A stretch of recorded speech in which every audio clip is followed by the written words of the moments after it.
যত মঙ্গল রাধে বিনোদিনী রায়, বৃন্দাবনের বংশীধারী ঠাকুর কানাই।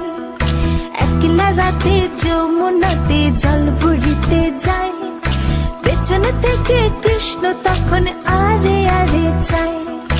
জল ভর রাধে ও গোয়ালের ঝি, কলস আমার পূর্ণ করো রাধে বিনোদী। কালো মানিক হাত পেতেছে চাঁদ ধরিতে চায়, বামনকে আর হাত বাড়ালে চাঁদের দেখা পায়। কালো কালো করিস নিল গোয়ালের ঝি, আমায় বিধাতা করেছে কালো, আমি করব কি? এক কালো যমুনার জল সর্বপ্রাণী খায়, আরেক কালো আমি কৃষ্ণ সকল রাধে চাই। এই কথা শুনিয়া